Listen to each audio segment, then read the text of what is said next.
السلام علیکم۔ آپ سب کو 75واں یوم آزادی مبارک۔ قائد اعظم علیہ رحمت کو میں سلام پیش کرتا ہوں کہ ان کی جد و جہد کے باعث اور بر صغیر کے مسلمانوں کی قربانی کے سبب ہم ایک آزاد ملک حاصل کرنے میں کامیاب ہوئے۔ ان 75 سالوں کی تکمیل کے بعد ہمیں یہ سوچنا ہے کہ ہم دنیا کی اقوام میں وہ عزت دار مقام کیوں حاصل نہیں کر سکے جو ہم سے بعد میں آزاد ہونے والی قوموں نے حاصل کر لیا۔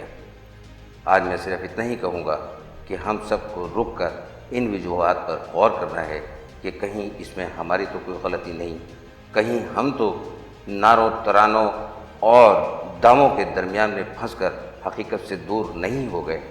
آئیے ہم سب مل کر اس سوال کا جواب تلاش کریں کہ پاکستان ترقی کیوں نہیں کر سکا اور ہمیں اب کیا کرنا ہے۔ میں ہوں زاہد علی خان اور میرا پیغام یہی ہے کہ آئیے پاکستان کو مضبوط تر بنائیں، پاکستانی قوم کو یکجا کر کے اس ملک کو اقوام عالم میں نمبر 1 قوم کی حیثیت دلوائیں۔ وما علینا الا البلاغ المبین۔